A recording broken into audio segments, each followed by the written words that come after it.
ওমর ফারুক রাদিয়াল্লাহু আনহু কুফায় একজন গভর্নর নিয়োগ করেছিলেন।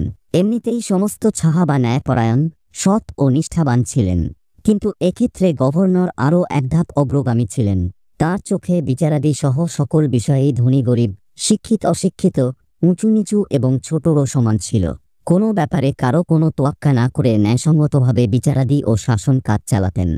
এতে করে এক শ্রেণীর হোমরা-চোমরা ও ধনাঢ্য ব্যক্তি অসন্তুষ্ট হয়ে তার বিরুদ্ধে চক্রান্ত শুরু করল। তারা বিশ্বস্ত সূত্রে জানতে পারল গভর্নর ওমর রাদিয়াল্লাহু আনহু এর সাথে সাক্ষাৎ করার জন্য মদিনা যাবেন।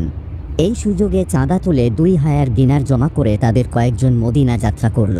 সেখানে পৌঁছে গভর্নর যখন ওমর ফারুক রাদিয়াল্লাহু আনহু এর সাথে দেখা করার জন্য গেলেন, তখন তারাও সেখানে হাজির হল।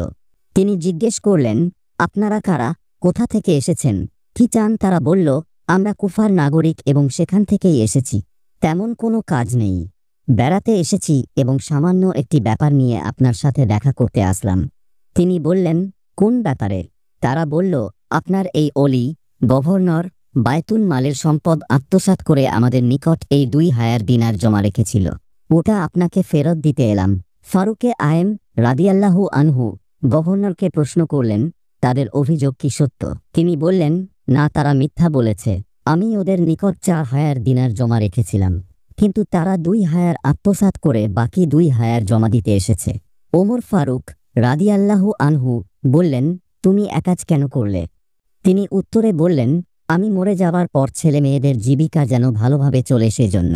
তারা গভর্নরকে বিপদে ফেলতে এসে নিজেরাই বিপাকে পড়ে গিয়েছে ভেবে আমিরুল মুমিনিন ওমর ফারুক রাদিয়াল্লাহু আনহু এর নিকট ভুল স্বীকার করে ক্ষমা চেয়ে বলল, হে আমিরুল মুমিনিন, আপনার এই অলি গভর্নর খুবই কড়া শাসক। শাসন কাজ চালাতে গিয়ে আমাদের কোনো পরামর্শ নেন না এবং আমাদের মানসম্মানের দিকে লক্ষ্য রেখে একটুও এদিক ওদিক করেন না।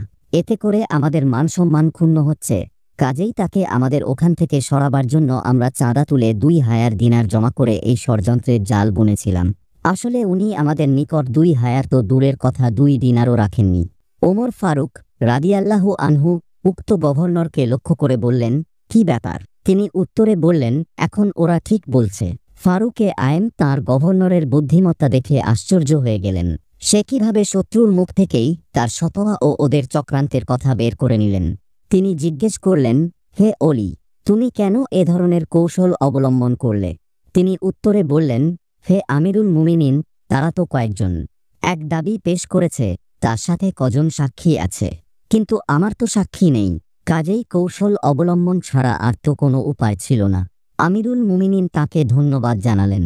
শিক্ষা, ন্যায়পরায়ণ শাসকের কাছে ধনী গরিব সবাই সমান। তিনি সৎভাবে রাষ্ট্র চালালে আল্লাহ পাক তাকে যে কোনো বিপদাপদে সাহায্য করবেন।